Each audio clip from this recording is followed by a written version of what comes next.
Excellencies, dear colleagues, good morning, good afternoon, or good evening to who has joined us online or will late watch this video. Welcome to this new session of the Geneva Nature-Based Solutions Dialogues, co-convened by the Geneva Environment Network and the International Union for Conservation of Nature, which we refer to as IUCN. As I keep reminding in these dialogues, IUCN, headquartered in our region, is an essential global actor contributing to the global environmental agenda. We have, again, the pleasure to have with us today leading experts from their network. These nature-based solution dialogues aim to facilitate further engagement and discussion among the stakeholders in international Geneva and beyond on the role and opportunities provided by nature-based solutions in the lead-up to major environmental negotiations. Today, we are hosting the 8th dialogue, and we will be focusing on cities. This week, on 31st of October, we will be celebrating the World Cities Day, which theme is Adapting Cities for Climate Resilience, inviting us to rethink how we can reduce climate-related risks for urban populations, including through the use of nature-based solutions. We have with us today leading experts who will be speaking on the key role of nature-based solutions in this context. Our guests will indeed discuss the potential of nature-based solutions for sustainable urban development and resilience, and the needed future action to mainstream nature-based solutions in urban planning and policies at the city level. We will also be welcoming a guest champion message that you will discover just before we start the discussion. We interact with you, our attendees. Before we go into substance, let me remind you that the documents presented today, the summary, as well as the video of the dialogue will be made available on the webpage of this event. My colleagues will be sharing the link in the chat. Throughout the event, you can raise your questions by using the Q&A box. We will use your questions to feed the discussion after the presentations. For those who don't know me, I'm Diana Rizzolio, the coordinator of the Geneva Environment Network, and as a former member of the Parliament of the city where I'm based, I am particularly looking forward to moderate today's session. I will be introducing our leading experts when I give them the floor. We have divided today's sessions in two panels, one bringing the multidisciplinary and multi-scale partnerships in cities, and the second focusing on cities action. And to set the scene of this session, I have the pleasure to give the floor to Chantal van Gaam, the Acting Director of the European Regional Office of IUCN. With that, Chantal, over to you. Thank you very much, Diana. It's a great honor to open this webinar on cities and nature-based solutions. And thank you to the organizers of the Geneva Nature-Based Solutions Dialogues, who are every time creating an inspiring exchange, and they have done so today as well with this wonderful lineup of speakers. So I have in my next slide a statement and a picture. And it says there that there are 10,000 cities on planet Earth, and half of them didn't exist 40 years ago. And I think too many of us who work in this area on nature and cities are well aware that human activity has unfortunately impacted nature in practically every part of the world, with wild plants and animals at risk of extinction, deforestation and land degradation causing water scarcity and erosion, and also climate change leading to many effects such as acidification of oceans, scarcity of water, and unbearable temperature increase. We know that urban ecosystems are extremely degraded, that we have poor planning resulting in sealing soils and leaving little spaces for vegetation. But we also know that urban planning would benefit tremendously if we recognize the connection between cities and their surrounding ecosystems. And there is so much we can learn from the extraordinary wisdom that nature has. In today's highly urbanized world, we very often forget that voice that nature is. We don't hear it or we don't listen to it. But cities may, as we know, not only be the place where most of us live, but also they harbor a very significant fraction of the world's biodiversity. So they can also be made more livable and more nature friendly if we learn from nature and I've written an essay for the Nature of Cities, a fantastic platform that brings together experts from around the world sharing their experiences. And in one of my essays, which was titled What Nature is Telling Us, I tried to highlight what we can learn from nature. And it speaks, for example, about the hidden world and life of trees, which are connected through these systems of fungi, but also are home to the world's most smallest creatures, knowing that if we lose that, we may also lose perhaps the foundation of life on this planet. Ants, also very small creatures, and we know how wonderful they are and that they are really present in every ecosystem of the world. They actually can tell us a lot about the qualities and results of restored landscapes. Many things that we don't know, for example, that bats play such an important role in combating corn crop pests, that we can save millions of euros and dollars in reducing damage to crops, something that many people are not aware of. So just some examples. If you're interested to read, there is so much to find on the nature of cities. But for ICN, which you can see on my next slide, the cooperation with cities is a growing priority. ICN considers cities and subnational governments as the key partners in achieving our international biodiversity and climate objectives, as well as the Sustainable Development Goals, and therefore we engage in various projects and initiatives with many of our partners present here today, especially ICLEI. As you can see here, Cities with Nature as an important platform to give cities access to knowledge on nature and best practices. So we also have seen this growing interest for cities in ICN culminate in a new membership category at the ICN World Congress that took place last month in Marseille, where now subnational governments can become part of the global union of members. And we hope that that will bring also new opportunities to connect ICN's global expertise about nature and biodiversity to cities and to help them also to integrate the value of nature better in their plans and their work. This is also reflected in ICN's global program for 2030. And we have established 3 years ago the ICN Urban Alliance, led by my colleague Russell Gold, who is developing a tool called the Urban Nature Index that is a way for cities to assess the value of their natural assets and explore how that in their local context can help to integrate nature better in all decision-making processes at the urban level. And for this, we work closely together with many of the partners here today, as well as other members and experts of ICN to also make it something useful and user-friendly in particular. You also see on this slide Panorama Solutions, which is an initiative that ICN has launched some years ago with a number of partners that now also has a thematic community on sustainable urban development and resilience, which comprises hundreds of inspiring and impactful scalable solutions for nature conservation in cities. And we also encourage users to add their own experiences and in that way sharing ideas and learning from different parts of the world. You also see on this slide Nature for All, an initiative that was launched by the ICN Commission on Education and Communication and the ICN World Protected Areas community that is a way to inspire a movement for love of nature, connecting people with nature, and that is also meant to advance our thinking and problem-solving skills related to the many challenges that we face for nature. There are many interesting tools and resources on that platform. It's open to join for everyone. It doesn't only focus on cities, but also on other types of ecosystems. But yeah, it is for us also a way to create more connections and opportunities to learn and share. You also see here on this slide the Urban Protected Areas. That is a publication that was developed some years ago, and that looks at that connection between our protected areas, our pristine nature, and how that also, of course, comes closer and closer to cities, which are growing.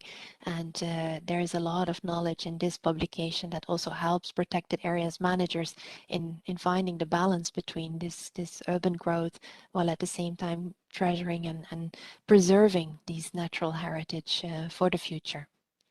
So I have one last slide to conclude, to also highlight that IUCN really would like to build new partnerships for action to share our knowledge and expertise and to make sure that nature conservation also really becomes part of the actions at the urban level, as we know that investing in nature-based solutions, trees, rivers, parks, wetlands, urban forests, but also other vegetation can help cities to provide these services and benefits that we need to address climate change, but also many other challenges such as health. At the same time, this can help to save a lot of money in preventing, for example, flooding and other climate-related disasters, but also reducing air pollution and reducing urban heat. So in general, this can make such a benefit for the resilience of cities. And I think we all share that mission of this century to make sure that we restore our natural areas and that we disconnect economic development from environmental degradation, so that we really create that balance between nature and the living environment, at the same time also business opportunities that are regenerative and not harmful to our planet. And we believe that cities are excellent places to create that change and to also tap into that incredible knowledge and the creative minds that are gathered in cities for new innovative ideas, but also to create new business opportunities. And thankfully, we see more and more cities in the world joining on this path. So I'm very pleased that today we can hear more about this outstanding work on urban nature from IUCN members and partners such as ICLEI, UNEP, the World Resource Institute, but also the cities of Cape Town and Sao Paulo, who have many inspiring stories as being true pioneers that have the courage to really make the change that we can see happening through investing in nature-based solutions. So thank you very much. Thank you, Chantal, for setting the scene and bringing an overview on how IUCN is engaging on this topic. And indeed, let's see how cities are creating the change with the leading experts we have with us today. So let's now move to the first panel, which will be discussing multidisciplinary and multi-scale partnerships in cities. As I introduce a new guest, I will immediately give her or him the floor for his elevator speech on the gaps and opportunities for nature-based solutions in the context of cities. So we will be starting with Kabi Brand, who is the Deputy Secretary General of ICLEI, in charge of local governance for sustainability. You are also, Kabi, the Regional Director of ICLEI Africa and the Global Director of ICLEI Cities Biodiversity Center. Kabi is bringing to this panel perspectives on implementing nature-based solutions towards a cohesive urban society. Over to you, Kabi. Thank you very much, and what an honor to be here today. And Chantal, to follow on your very eloquent words, my dear friend, we are certainly, our hearts are green, and it's wonderful to be part of this fantastic panel. We know that greater levels of biodiversity and nature mainstreaming in cities leads to greater levels of resilience. When a city does not take nature-based solutions into account, it becomes less resilient and diminishes the capacity of that ecosystem to continue providing services for nature and people. Healthy ecosystems can act as buffers against hazards and the impacts of climate change, while building resilience, sustaining livelihoods, creating jobs, and supporting recovery actions from disasters. Cities and regions are therefore very much part of the solution. And I'm proud to be representing ICLEI here today to show how we are working with cities and local governments to implement NBS towards a cohesive urban society. One such example is our Interact Bio project, which provides expanding urban communities in the global south from 3 continents with nature-based solutions in their associated long-term benefits by means of pilot projects implemented on the ground. The project enables governments at all levels, from local to national, to integrate their efforts for mainstreaming biodiversity and ecosystem services into core subnational government functions, such as spatial planning, land use management, local economic development, and infrastructure design. Interact Bio, funded by the government of Germany through its IKI program, is instrumental in the design and conceptualization of cities with nature, which Chantal spoke about, one of our flagship global partnership initiatives. Cities with Nature and Regions with Nature are both global partnership initiatives which aim to enhance the value of nature in and around our cities and regions across the world and provide shared platforms for cities, regions, and their partners to partner, learn, connect, commit, and engage with each other and multiple stakeholders towards a more sustainable future.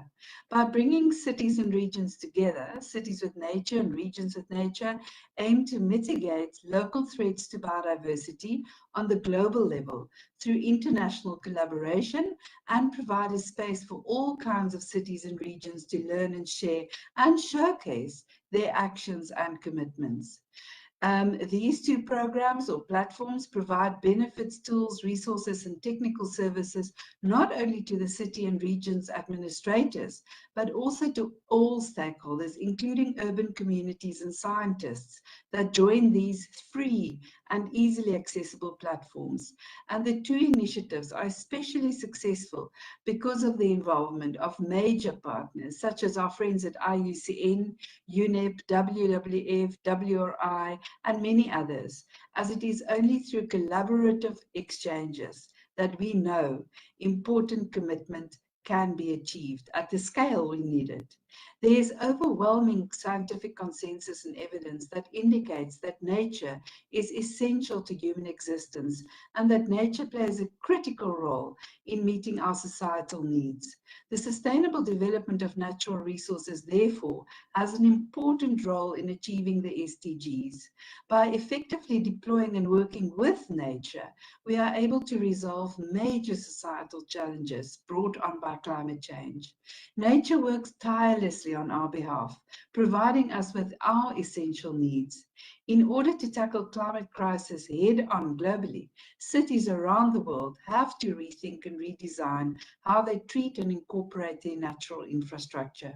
Natural resources management needs to be strengthened through improved policy, governance, and collective action. Therefore, nature-based development is one of our ICLEI 5 key pathways where we commit to protecting and enhancing the biodiversity and ecosystems in and around our cities, which underpin key aspects of our local economies. And ICLEI Africa, as you said, rightfully, hosts ICLEI's Global Cities Biodiversity Center, where we engage our cities through various means, such as advocacy, leadership development, peer-to-peer learning, local implementation projects, and physical and virtual engagements. We therefore support local leaders to apply sustainable governance practices and advocate multi-level governance in the negotiation and implementation of the UN conventions. I must say, I'm encouraged by the great work that is taking place in various cities, not only in Africa, but globally, and indeed around the world, the initiatives that we see coming through on mainstreaming NBS. And I'm hopeful that the more this happens, the more we will see that nature-based solutions are indeed cost-effective and sustainable ways in reducing disaster management and risks, and they are also essential in growing our urban communities, their economies, and to adapt to climate change. And here I thank you, and I end with these words that it is in our togetherness, our partnership, that we can and that we should deliver an urban change that the world needs right now, with nature, for nature, and by nature. Thank you. Thank you, Kirby, for reminding us the key role of cities and sharing ICLEI partnerships and initiatives and its nature-based solutions agenda We move back to Geneva with our next guest, Paola Deda, who is the Director of Forests, Land and Housing Division of the UN Economic Commission for Europe, or said UNEC. Paola, we will hear from you about sustainable urban forestry and the potential of trees as nature-based solutions in cities. Over to you, Paola. Thank you so much, Diane, and thank you for inviting us. As you can see from the name of my division, we are really dealing with both forest and urban development. And indeed, this is nature-based solutions are a priority for both work on forest as well as cities. Well, I'm also very, very happy that you decided to focus one of these dialogues on nature-based solutions on cities, because cities actually will host the 2/3 of humanity by 2050. We will be in an urbanized and urban world. And achieving local objectives and national agendas for sustainable development and the SDGs depends on having vibrant and resilient cities. We cannot do it without the support and the engagement of cities. Moreover, as we are going towards the COP and we talk a lot also about solutions for climate, we should remember that cities are actually responsible for about 75% of global CO2 emissions. And they are on the forefront on the fight to climate change as well. So we need to work with them to change cities themselves if we want to tackle the issue of climate change. Next slide, please. Very briefly, something that you, of course, working in this area already know very well. What are the benefits of trees in cities? Well, first of all, climate is not only because of their absorption power, but also because their cooling ability. They are able to cool up to 8 degrees in cities if we have alleys that are covered with trees. This is not a minor result. Also, a well-connected network of trees in our own cities brings, as we have heard already, biodiversity, helps us maintaining. And when we talk about trees, of course, we talk about trees within their system and ecosystems. Of course, there is also an enormous impact on public health, not only because of purification of air, but also to allow people to reach sustainable areas and pleasant areas like parks and urban parks and trees. However, accessing the benefits require more than simply planting trees. We have to move from planting to what we say growing trees in cities, really creating the ecosystem, making sure we select the correct species, making sure that we build the correct ecosystems for the city we are looking at. We also notice where we deal a lot with the real estate market that trees in cities also increase the value of the housing and the buildings we are finding that trees next to. However, we also have to remember that planting trees, as you said, is not only a matter of putting some trees wherever there is space, because this will be a liability on the long term if we don't make sure that we take care on the long term of the entire network of trees, the ecosystem, and the single trees themselves. So when it comes to, next slide, please, when we look at in general into the challenges of growing trees in cities, there are several ones that we are recording at the moment. The first one is actually a policy challenge. There is lack of strong laws to conserve the tree canopy cover in cities. There is rather missing engagement of various city stakeholders and communities, and also unfavorable conditions to access adequate finance. This is something that we have heard a lot from the cities we are engaging with our projects. As far as planning is concerned, there is competition, of course, in limited space. We know how expensive urban land is, especially in certain locations. Lack of cross-sectoral cooperation between different sections in the municipality, and also missing a long-term perspective. Trees don't grow in a day. We know that we are looking really at the next generations when it comes to a mature tree. Challenges also in management, ever-changing conditions caused by global warming. We are noticing that many cities are losing certain species to the benefit of others. there is absence of sophisticated management concepts and knowledge to create them, and of course missing monitoring benchmarks to improve performance. We know it's not easy also to monitor urban forestry and trees in cities. To overcome these challenges, of course, cities need context-specific, long-term, sustainable urban forestry strategies. And this is not easy because there is not one solution that fits all. We have actually experienced this because UNEC also is looking at policies, but is also focusing on action. And we have realized that the context is very important, that each city is peculiar and requires specific solutions. We have learned this because we established recently an informal network of experts on sustainable urban forestry. This network includes city representatives and experts that are invited to participate in a sort of knowledge exchange and learn from peers. And there is really a lot to be learned still on urban forestry. And as I said, certain solutions that apply in a city cannot be necessarily replicable in another. Also to stimulate action, so sort of to support advocacy in this area, but also a real impact. We have implemented what is called the Trees and Cities Challenge since 2019, and that's a global campaign inviting mayors from all over the world, not only from UNEC region, to commit to restore, protect, and sustainably manage urban trees and forests. It's a sort of bond challenge for cities, and we are working a lot with IUCN on the bond challenge for our region. This is a small bond challenge for cities. So far, cities from 16 countries have joined the challenge. They have pledged over 11 million trees, and we have actually really planted over 8 million trees, setting some context-specific management targets as well.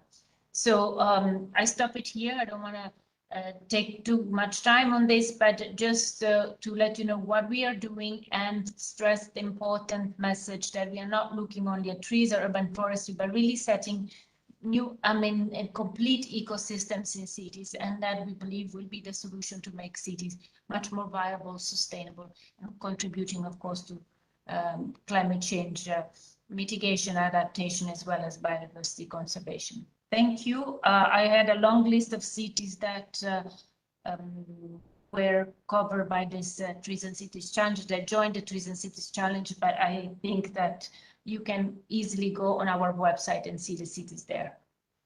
Thank you, Diane. Yes, thank you, Paula. We will also indeed share that link. So thank you, Paula, for sharing UNEC engagement and some challenges related to trees, ecosystems in cities and urban forestry. With our next leading expert, Renata Polini, we move to the private sector. Renata is the head of nature at Holcim. She leads the development of Holcim Nature Strategy and represents Holcim in various groups, including, I'm not listing them all, the Task Force for Nature-Related Financial Disclosures, Business for Nature Call to Action, and in nature projects out the World Business Council for Sustainable Development. Renata, over to you to bring here the challenges and opportunities of nature solutions in cities from a business perspective. Thank you so much for the kind invitation. Hi, everyone. It's a pleasure to be here with all of you today, discussing this very important topic, nature-based solutions in the cities. I work for Holcim. I'm the head of nature. And for those who do not know, Holcim is one of the largest building material companies in the world. In September this year, during the IUCN Congress, we launched our new nature strategy. And among other goals, we are committing to deliver a measurable positive impact on biodiversity, backed by scientific standards, to replenish the fresh water we use in water risk areas, but also to reconcile nature with cities by deploying nature-based solutions. At Holcim, we see many opportunities by deploying nature-based solutions, but we also have some challenge when implementing the nature-based solutions. I will start with the opportunities. We all know that the challenges of climate change and biodiversity loss are intrinsically linked. Both are critical societal challenges. Nature-based solutions could address 1/3 of reduction needed to limit the temperature rise to 1.5 degrees. In nature, we find the most effective ways of combating climate change. By implementing nature-based solutions in the cities, we can minimize heat island effects, we can enhance biodiversity, restore the nature water cycle, and even improve air quality. Therefore, nature-based solutions not only reduce the impacts of climate change, but also increase resilience against those impacts. At Holcim, we have some solutions which we want to start positioning as nature-based solutions.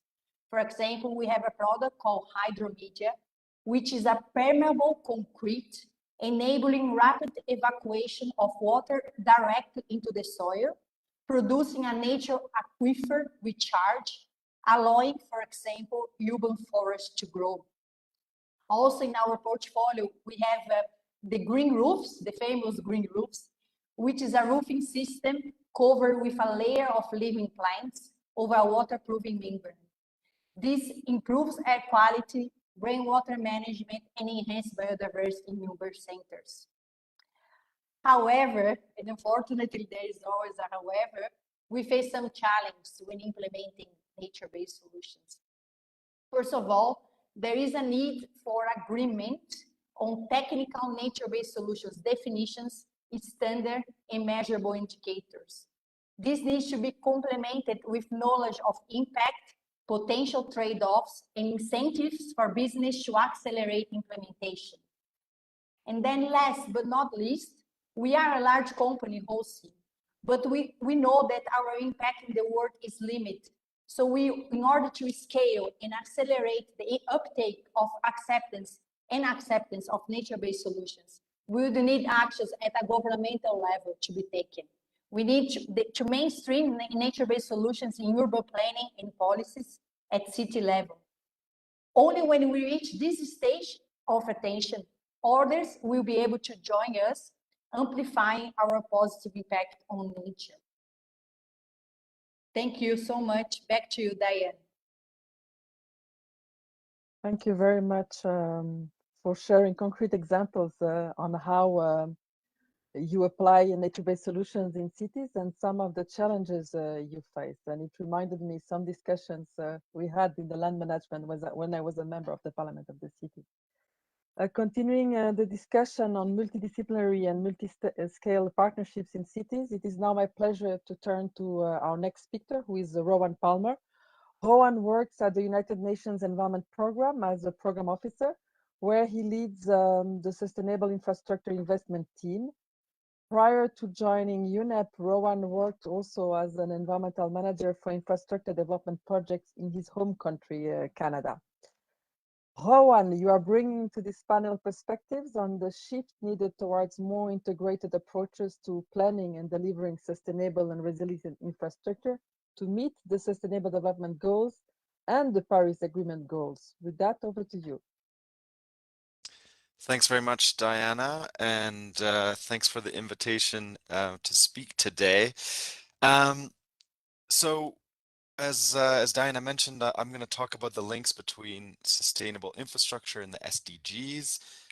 We know that infrastructure sits at the heart of the SDGs. It influences 92% of the 169 targets across all 17 of the goals.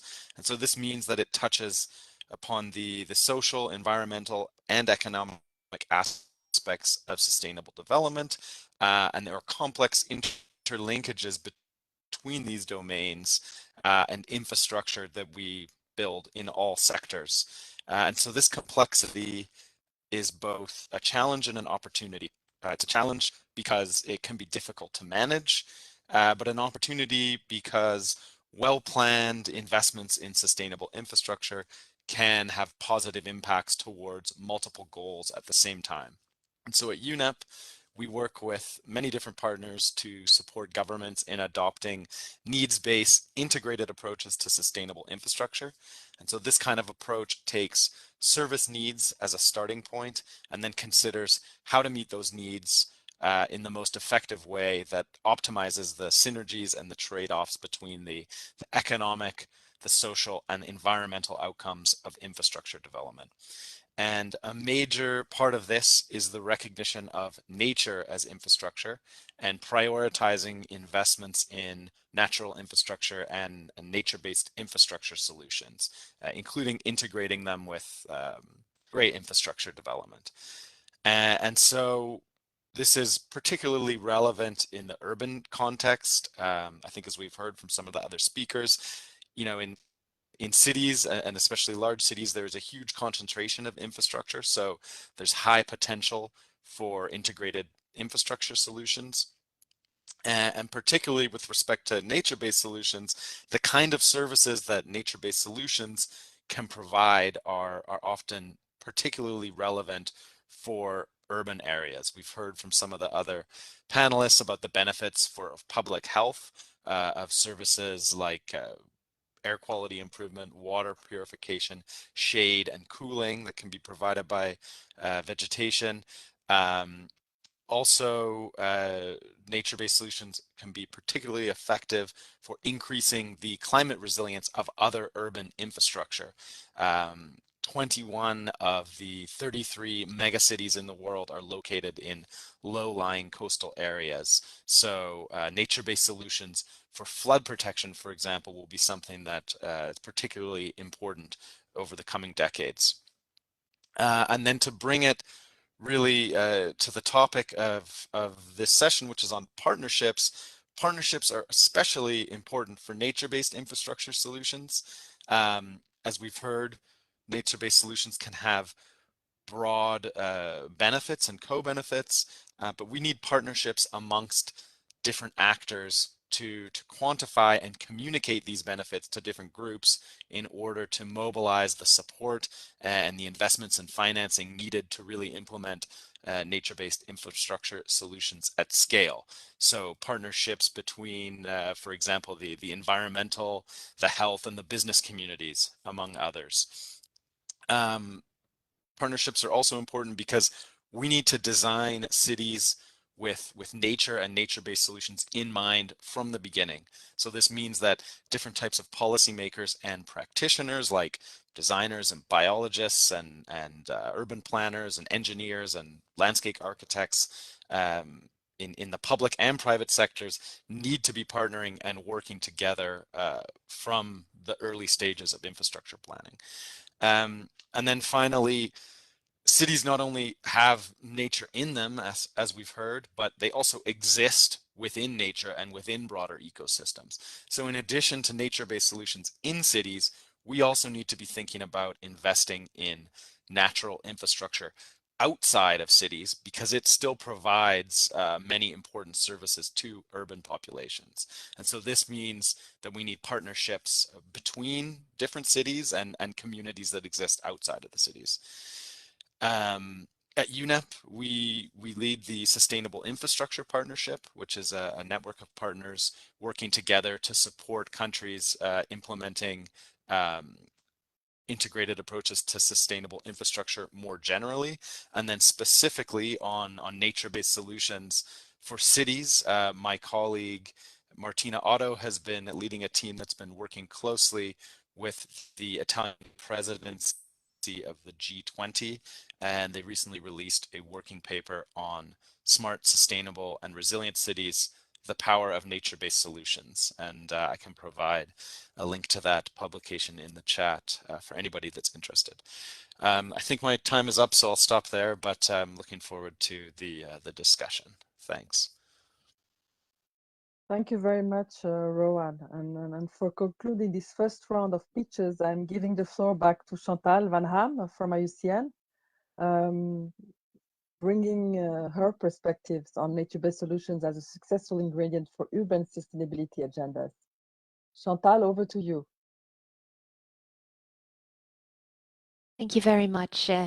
It was really interesting to see these very different perspectives on nature-based solutions, in particular, as we have representatives here from city networks, from the private sector, and also from cities, as we all work, of course, in our day-to-day life in different contexts with different partners and stakeholders, and in particular with often very conflicting agendas that all are based on that same landscape and with the scarcity of resources and of course the scarcity of land coming in many of those ideas and suggestions. But I think all of us here share that same vision that in the end we can only find a way forward if we bring together first of all these various ideas, but also the creative minds of all these different partners who may have sometimes different agendas, but in the end will probably only benefit if they can work out the solutions together to create less friction and to also look at the positive sides that nature can bring. And I think that over the last years, many of us who work in this field have realized that there is much more awareness, first of all, for this opportunity that nature brings. On the one hand, through developments that we see happening in many countries of the world. Unfortunately, many climate-related disasters have really showed us how impactful destruction and degradation of nature can be, and also how costly the restoration and the rehabilitation from these impacts can be. So I think with that we have reached the next level of our awareness also when it comes to the next steps in follow-up to the global pandemic, which has brought nature, I think, even closer to people's minds and hearts, and also to our economic agenda in terms of the recovery plans. But also, I think many businesses are now really considering new ways of looking at how they manage their resources, but also how they integrate that whole concept of nature and regenerative systems more into our practices, in our business decisions. And indeed, also Holcim has highlighted that here very strongly, that there are ways in which we can make changes that have benefits for the business model, but also for nature and for people, and in that very complicated way of structure of working that we have. So I think it'd be really interesting as well to hear some of the perspectives of our city decision makers here present today, those who work with the different partners on the ground. We as an organization, IUCN, of course, work very much at institutional level and at scientific level, but also to some extent providing guidance and practice. But I think it's really important to hear what all these ideas mean in real day-to-day life, when we have to make very tough decisions on how we plan for our urban future. So I hope this gives a bit of reflection on what we've heard before. Yes, thank you, Chantal. It's a good transition for the next panel we are hosting, and we are with the next speakers that will be now taking the floor. So we are moving to our second panel, which is about nature-based solutions for cities in action. And I am turning to Erin Ding, a senior environmental economist at the World Resources Institute, where she provides thought leadership in the area of landscape restoration, economics, and finance, and leads research projects in this area, and also for accelerating nature-based solutions to climate mitigation and adaptation. Ellen, over to you for an overview on creating sponge cities with nature-based solutions. Thanks, Diana. Thank you very much for inviting me to present at this panel. And it's my pleasure to share some of the work we're doing in China on sponge city. And as I agree with many of the panelists in the previous panel, that the nature infrastructure is really important, not only as a solution to climate mitigation, but also important for climate adaptation. So sponge city is actually one of the examples we could consider. Over the past year, WRI has investigated in Wuhan smart city construction as an example of nature infrastructure to adapt to climate change impacts. And we've also conducted the first of its kind analysis in China to systematically assess the economic returns of investing in nature-based solutions for increasing climate resilience infrastructure in rural, urban, and coastal environment.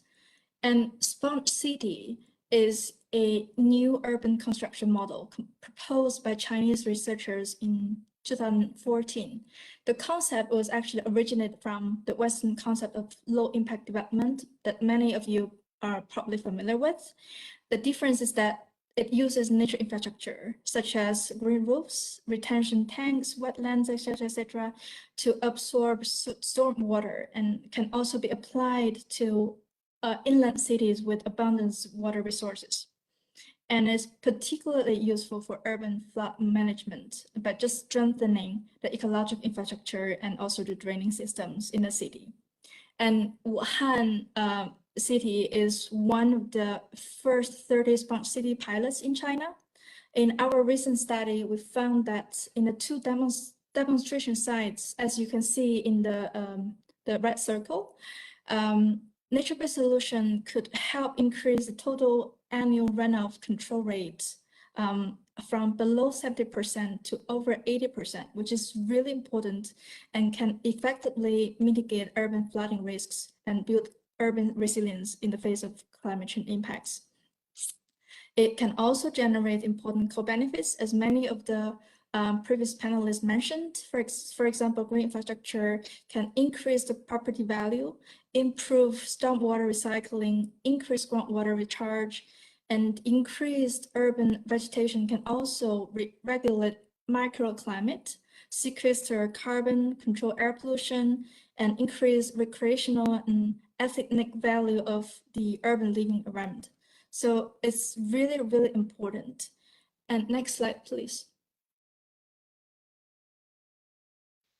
So on this map, you can actually see a lot of the cities that are selected as the smart city pilots in China is with highly ranked GDP production every year, but also located in areas with high flooding risks. Between 2015 and 2016, about 30 cities have been selected for smart city pilots since the launch of the concept back in 2014. And more recently, in April 2021, just this year, another 20 cities were added to the pilot program. So if it's well implemented, China could basically scale up those pilots to the whole countries. And it is really important opportunity for China because as it started to implement this, the 14th five-year plan this year, the policy priorities has already made it very clear constructing new infrastructure will be the priority for China.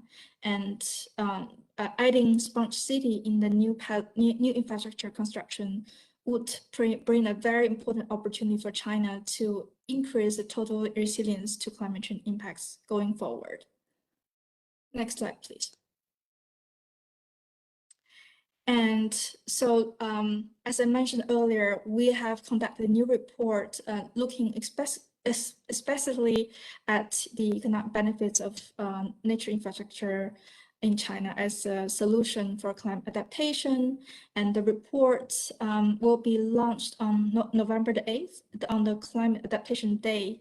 And in this report, we actually identified a couple of key challenges facing sponge city construction or other nature-based solution infrastructures in general, including, for example, as we need a systemic kind of understanding of the climate risks, and we need a comprehensive understanding of economic value and additionality associated with those kind of infrastructure. And we also face a challenge in finance shortage in general. So focusing on Wuhan smart city construction, we did a cost-benefit analysis to assess expected economic returns on nature-based solution, and discussed important and challenges to scale it up in China in general, and also explored potential financing mechanisms in general. So in order to leverage more finance, it is really important to identify mechanisms which will allow us to better quantify those benefits, and in order to leverage private capitals to fill the finance gap. So with that, I will just stop here. Thanks very much. Back to you, Diana. Thank you very much, Hélène. We are now moving to a new continent with Rodrigo Ravena from the city of Sao Paulo in Brazil. Rodrigo is Chief of Staff of the Secretariat for Green and Environment of the city of Sao Paulo. So Rodrigo, over to you to bring perspectives on integrating conservation and biodiversity into city development for economic recovery and social inclusion. Thank you for the opportunity, and I'm glad to say that we are not so far from what the rest of the world are doing. We are trying to, I can see that we are doing almost the same thing, regardless the difference between our cities and our countries. But I'd like to show you the pictures of the city of Sao Paulo and the various challenges that we have. This is a picture of downtown Sao Paulo. And we have different nature-based solutions for each part of the city. In this area, we are increasing the soil permeability with rain gardens and parks. We already give to this part of the city in this year two new parks, and we increased from 110 parks in the city to grow permeability and increase better air and living quality solutions. Next picture, please. This is another area that is already very green and with lots of trees. And we are trying here to just manage what we have. We propose and we get a law by to take care of the urban afforestation and to manage, as Paula said, to manage the trees. We have to take care of them.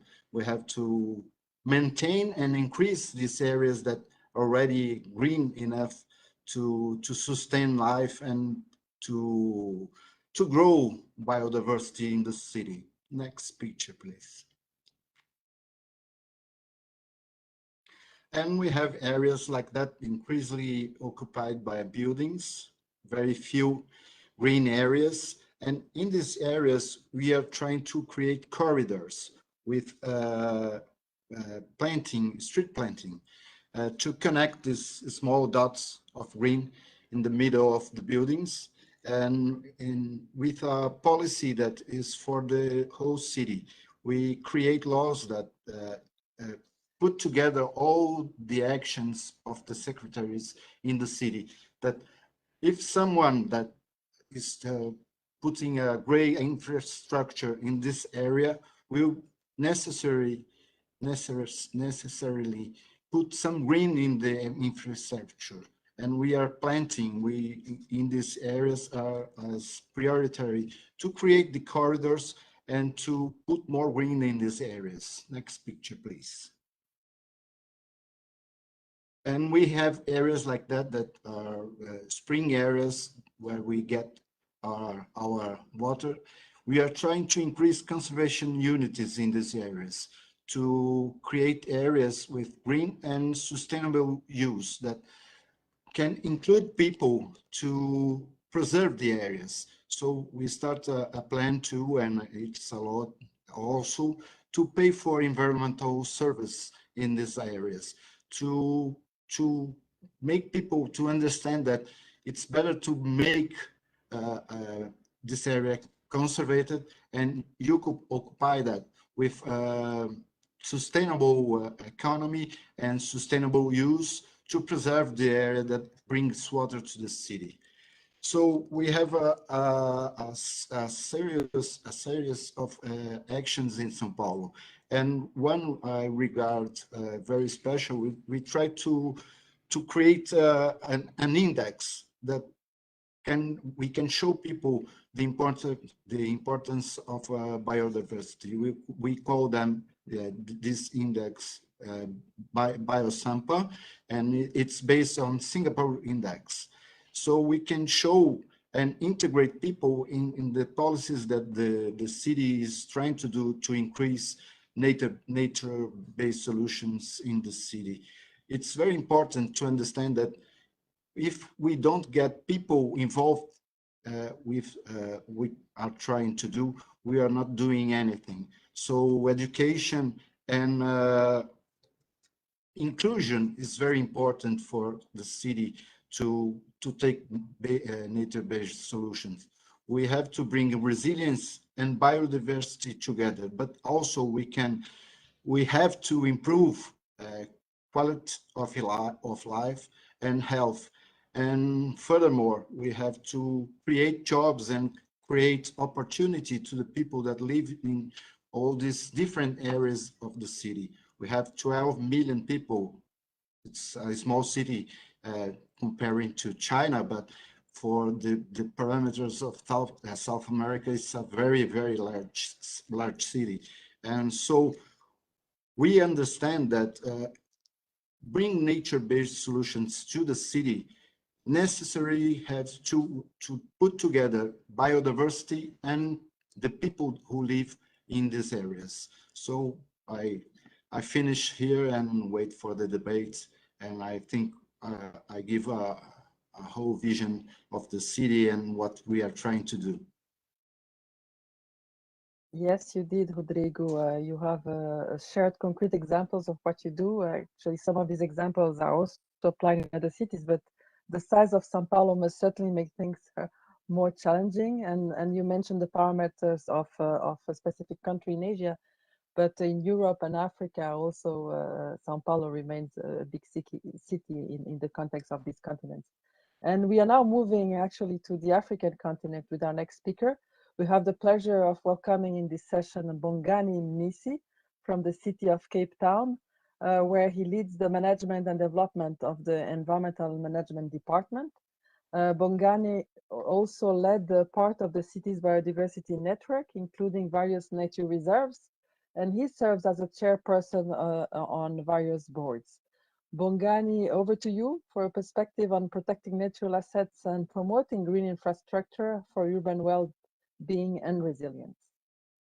Good afternoon, good morning, and good evening, wherever you are in the world. And thank you for inviting me this morning. Yes, I'll be sharing with you nature-based solutions, Cape Town examples. Move on to the next slide. I'll be just covering just a bit of, what I think in the previous presentation we have seen and we know what nature-based solutions are, and also sharing a bit of green infrastructure, as we call it in Cape Town, and obviously the importance of mapping and proclaiming such critical biodiversity. It's one thing to have biodiversity, but if it's not protected under national legislation for perpetual conservation, you might as well not do it because the next leadership may just, build on it or change it into something else. And obviously showing some critical projects on the ground that we've done. Next slide. And I think what I quite like about this definition by IUCN is that it talks about, the protection, the sustainably managed, as well as the restoration of natural system, as well as the modified ones. But, it is merely done to address societal challenges and merely to provide, human well-being and biodiversity benefits. I think this is a well-balanced definition that really defines what nature-based solutions are. And it really it's no-brainer. This is the way that the city must develop, is the way they must combine its economic development as well as the societal contribution and benefits to its citizens. Right? And in here we see on the left-hand side that is a map that we call the Green Infrastructure Network.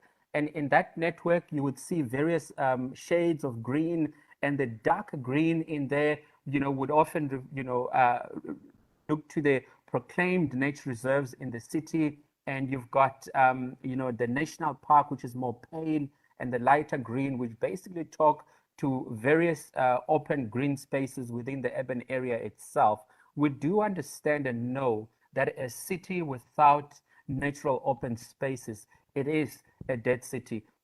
people do need nature. We all come from nature. We all understand that, and we can't pretend that we can live without nature. And, you know, moving on from that, what the city of Cape Town has done is to recognize the value of having various guidelines. You would see the tree guideline here, and not only using that, but developing various plans, working with the bioregional plan, local biodiversity and action plans, you know, and various other programs, you know, important, like the environmental strategy, that basically it's what the environmental management department implements, which is very, very key in the city. But getting those into city policies is very, very critical. And also implementing actions that, you know, make it easy for people to enjoy the city, its open, you know, places, especially, you know, riverways and corridors. Next slide.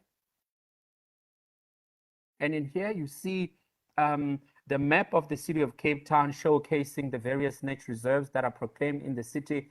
And it's fair to say that the proclaimed nature reserves in the city, you know, count about 55,000 hectares of biodiversity that is vested into, you know, natural spaces. And this is about 22% of the city surface area. I mean, this, you can understand that it's not much in comparison to other cities, but city of Cape Town is high in biodiversity.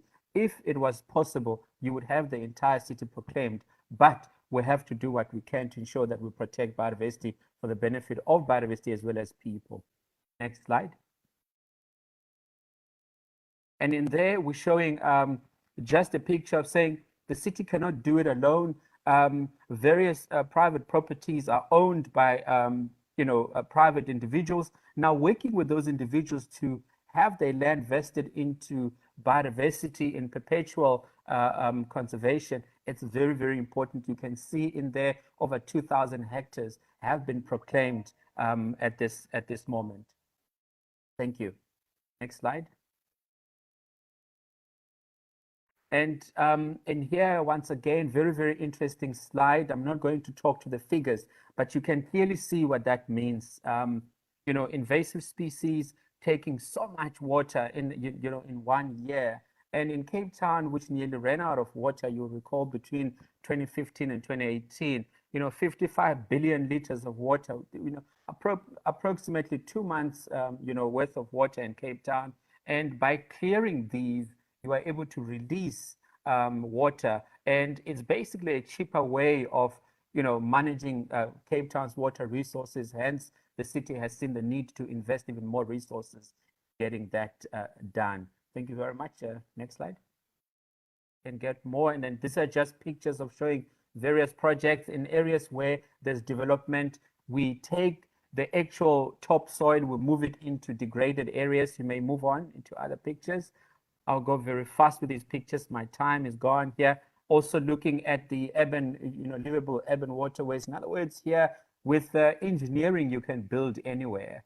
But as a city that recognizes the value to, you know, flood attenuation, you know, to make sure that also you increase properties in these areas, you have to leave these green spaces, not only for water itself to prevent flooding, but to make the city beautiful in itself. And you can see there, you may proceed.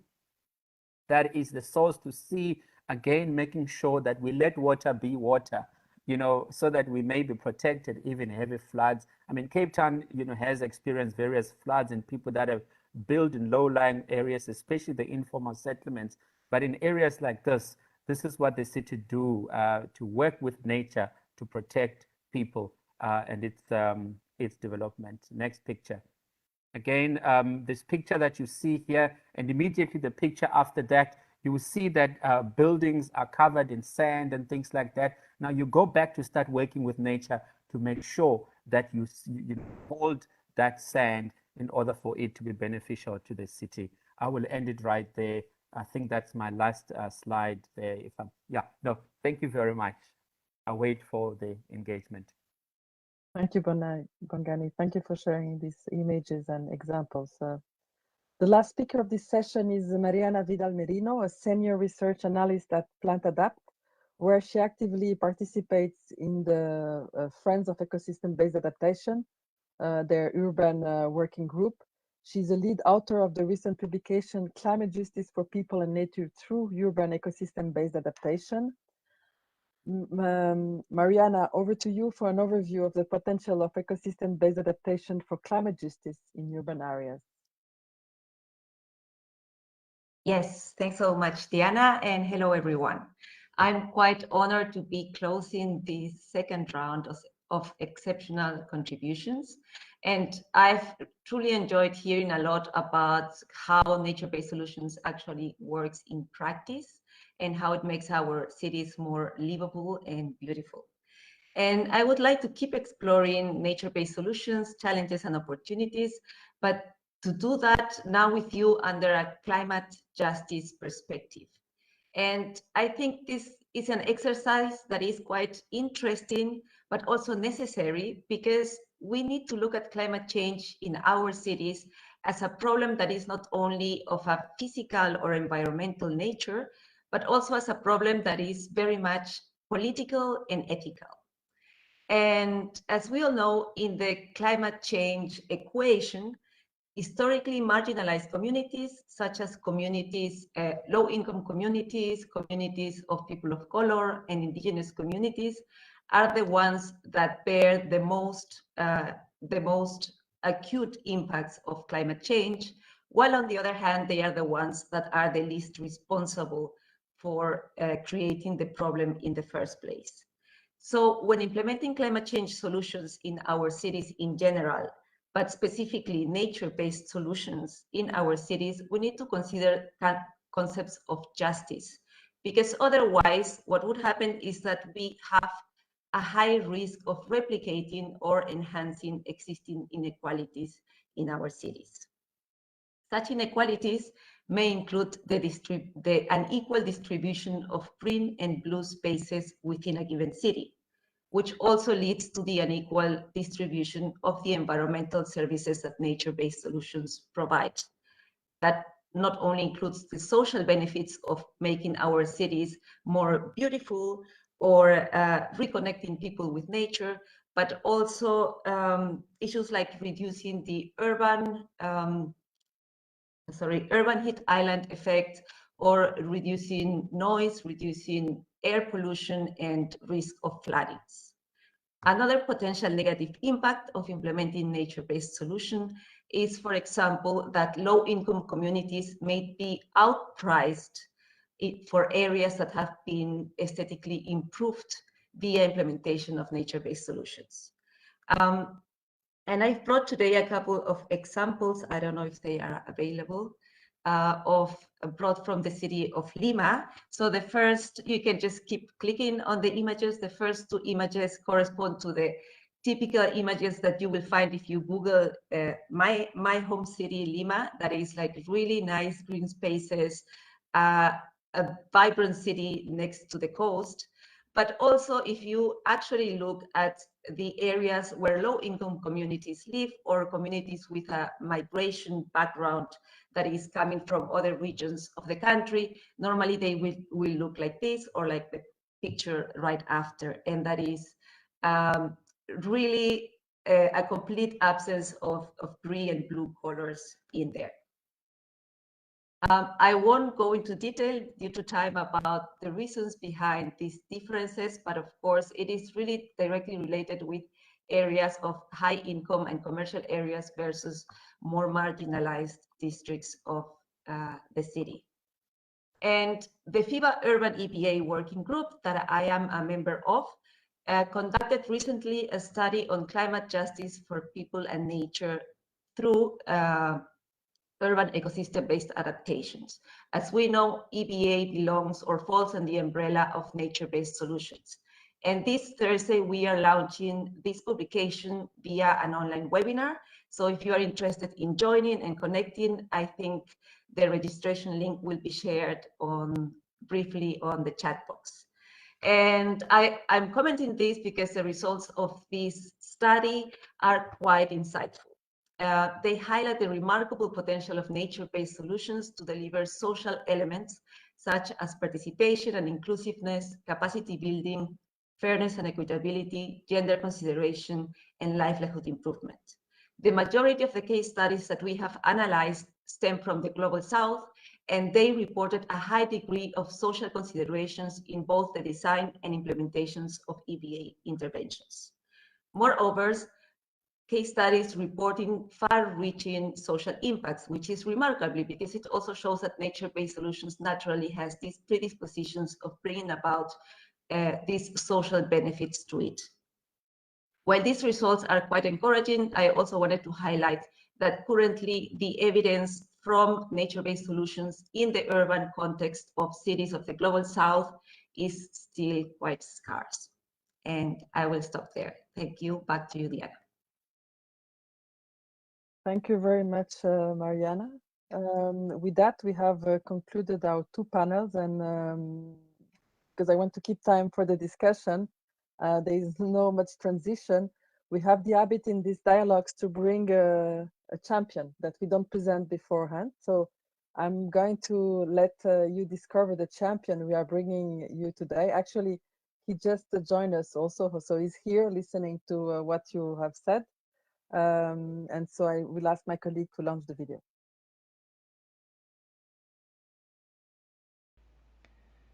Charles Birchfield lived from 1893 to 1967. He is legendary for his watercolor landscapes painted near his Western New York home. He was also a great journalist, and over his lifetime wrote over 10,000 pages in various handmade volumes. He wrote, "It's difficult to take in all the glory of the dandelion as it is to take in a mountain or a thunderstorm." And so they are difficult to take in, both for their beauty and their complexity, their context. How can you describe and assess them, convey the idea of them to someone who hasn't seen? You finally stumble and say things like they're beautiful or amazing, or maybe you recite a list of facts about them.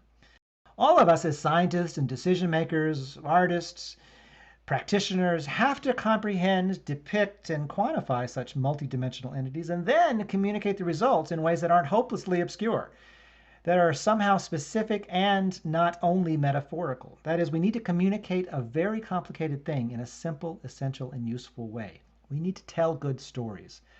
Art is really good for that. Art, in collaboration with other practices, is especially good at that. Words like improvisation and imagination and intuition, while natural for artists, can sound awkward for scientists and planners. Yet these are the very abilities that we need to be able to see past and beyond the details. This object here, that process there, to create and understand how a vast and majestic thing works and how it might change. This is the essence of good storytelling, something we all need to get better at.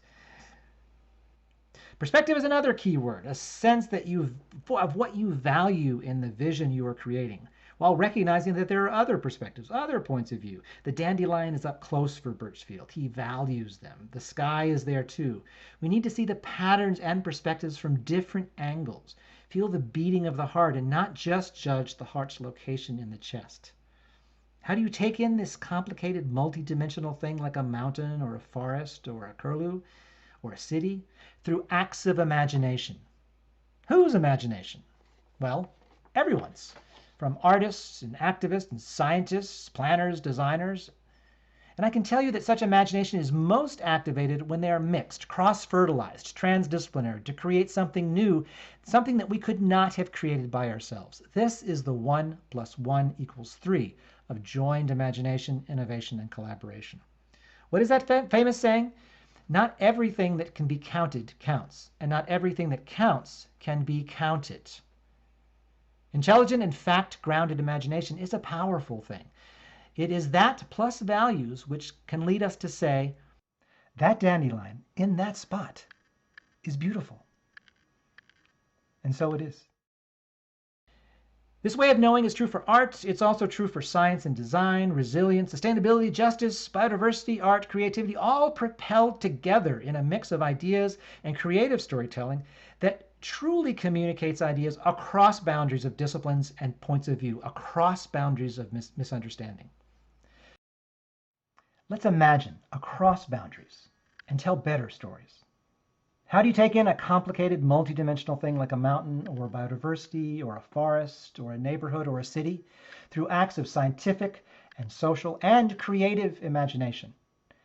As summer changed to fall, Birchfield himself felt the same urge to imagination. He wrote in 1950, all day on the gateway to September, putting in the huge insect tree in the August part.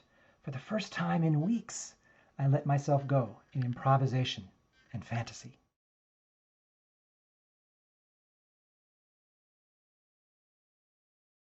So here we are back. So you have heard David Maddox, Executive Director of the Nature of Cities, an ecologist and theater activist, who is also with us now. And I apologize, I have received messages. Not all of you were able to see the video, but the link was shared in the chat. As we don't have that much time left, I was asked by the co-organizers of this event to go back to all our speakers, asking them for some key messages that they take away from this event. They will have 1 minute each, and I will give the floor. The last person to whom I will give the floor is to David Maddox, our champion. So I will start with Kabi.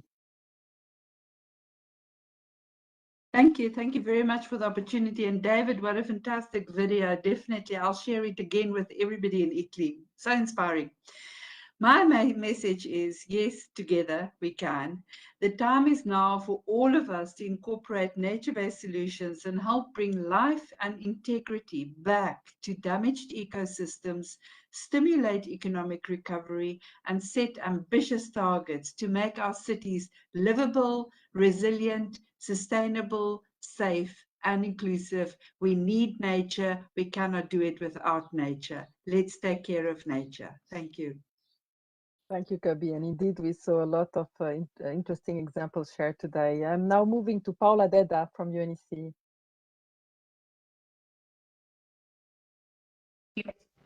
Thank you, Diana. And I had actually prepared one take-home message, but after the hearing what we heard today, I think I'll change it slightly, because I heard a lot of very good case studies, and by the way, congratulations to the cities that presented, because they're on the right track. But I haven't heard much sense of urgency from other presentations. And I'm speaking now as an architect, so those that are building the cities, and when I look at the perspective of those that are building the cities, not many, as mentioned, for instance, by UNEP, are integrating nature-based solutions in their infrastructures. Not at all. It's very rare. And that's why we highlight the good case studies. Moreover, I think that while we have to look at new structures and cities are growing exponentially and very fast, there are also old cities that really need and would benefit from nature-based solutions. So we have to look at what has already been built and how it can be transformed. And for that, it's good to talk about nature. It's good to have organizations that deal with nature, but we really have to reach out to those that build. So the architects, the designers, the urban planners, and the decision makers in cities. Without them, we will not go very far. Thank you. Thank you, Paula. I'm moving to Renata Polini. Yes, thank you so much. What an inspiring webinar. I think what we heard from the panelists is that nature-based solutions have a lot of potential to reduce climate change, the impact of climate change, but also biodiversity loss. But we need to scale up and accelerate the uptake of nature-based solutions all over the world. We saw some examples of cities that are doing great in this direction, but we need to scale up and accelerating all over the world. We would need many things for this, but I guess one key takeaway for me is that we need to work together in collective actions. We need NGOs, we need private sector, governmental authorities, and communities, as said by Rodrigo Ravena in Sao Paulo, to join forces.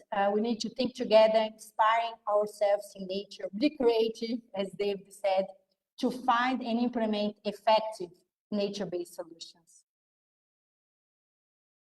Thank you, Renata. Let's hear from Rohan on the way forward. Thanks very much, Diana. For my closing message, I want to talk about the need for a change in mindset beyond our environmental community and amongst some of those groups that Paula mentioned, the engineers and the designers and the planners. I read a recent report by the World Economic Forum that estimated that more than 50% of global GDP is dependent on services provided by nature. So even if we're taking the most cynical view and only thinking in economic terms, then we have to recognize that nature is one of our most important infrastructure systems. If we account for the social and environmental benefits provided by natural infrastructure systems, the case becomes even more compelling that investments in natural infrastructure and nature-based solutions on a large scale can and must play a central role in our efforts towards achieving the SDGs. Thanks. Thank you, Rowan. And let's now hear from Ellen on the way forward. Thanks. Having heard so many inspiring talks, I think I just wanted to go back to the issue around financing. Again, investing in smart city or other nature infrastructure in urban areas is really, really important and highly cost effective, not only just in terms of their potential to avoid flood damages due to climate change impacts, but also for the multiple benefits they're creating for both urban ecosystems and the citizens live in. So my closing, I think maybe call for action is that we really need to invest now in urban resilience and in nature infrastructure. It is important for researchers, civil society, financial institutions, and policymakers to work all together to investigate solutions and innovative financing mechanisms to accelerate finance for nature. Thanks. Thank you, Ellen. We move on to Rodrigo to hear from him on the way forward. It was very inspiring, and it's urgent to continue doing. We are trying to do and continue doing and put everybody together. And the final message, we cannot leave anyone behind. We have to put all together, biodiversity and people, to bring, to make a better city and to preserve the world. Thank you. Thank you, Rodrigo. We move to Bongani on his way forward. Thank you very much. From my side, it's biodiversity should be a fabric on which cities are planned. And secondly, biodiversity and natural open spaces should inform city planning for sustainable cities. And I also want to add to say, we need to mainstream environmental education in everything that we do in order to create empathy for nature. So we want people not to only love nature because they were convinced, but we want people to love nature because they are convicted by its importance. Once you are convicted, nobody can convince you otherwise, but you would be able to become an advocate of why it is we need to protect nature for perpetual existence. Thank you very much. Thank you very much, Bongani. I'm moving now to Mariana for her taking messages and way forward. Thank you, Diana. So I can only echo what was already said. I'm a true believer in nature-based solutions as an approach that can help to afford multiple societal and environmental challenges in our cities, such as climate change adaptation. And I want to quote what Renata Polini mentioned, that these efforts for implementation of nature-based solutions in cities, they need to be guided by technical considerations. But equally important, they also need to be guided by social principles, because without them, we risk replicating and enhancing existing inequalities in our cities. And that is something that was also heard a lot, like Kobe mentioned about the need for collaborative commitment and partnership, or Rodrigo speaking about the necessity of being inclusive when speaking about nature-based solutions and creating jobs and livelihoods opportunities.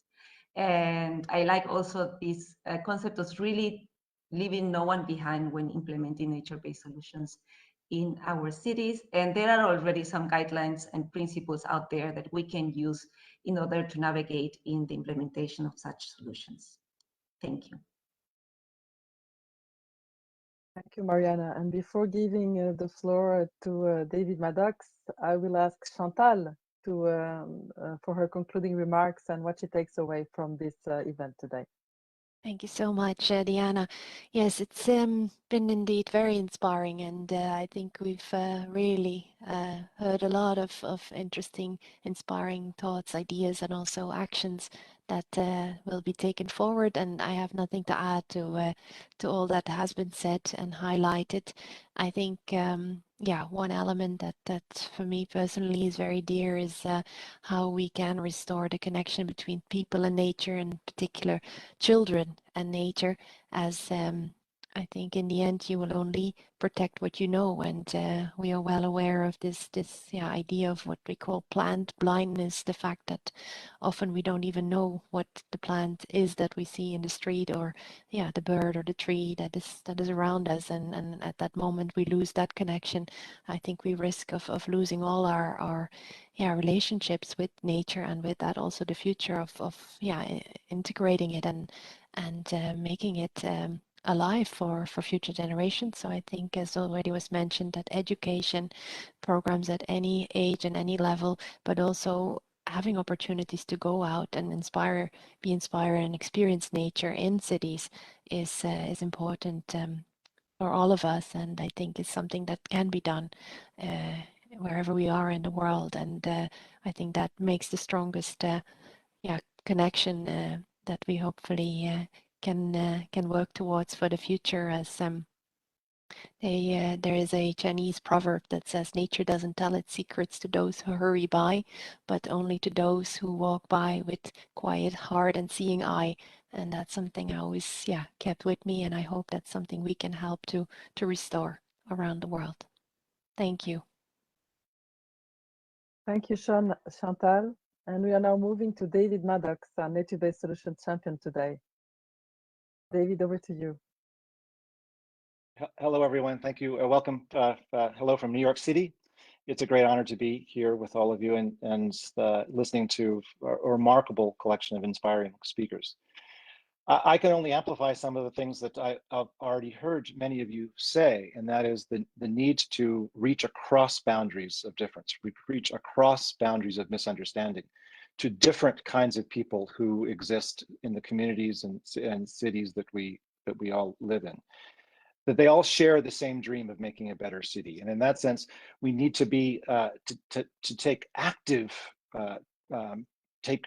action to collaborate across those boundaries and recognize different points of view.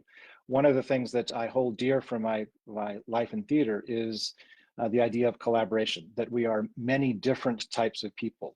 In theater, it is artists and set designers and costume designers and musicians and actors and directors, all trying to work together from their own points of view to do what? Create a better show that people would want to see. Cities are the same thing, that many different points of view, all collaborating, or they should be the same thing, all collaborating together from their points of view to make a better city. We can talk all day about what better means. We can talk all day about what city means, but the fundamental idea is that we need to collaborate with each other to do those things. That the idea, and this is a theater idea, is that through collaboration, we could create something we could not have created by ourselves. But to do that, we have to strive to meet people where they are, because different types of people use different languages, often to describe the same thing.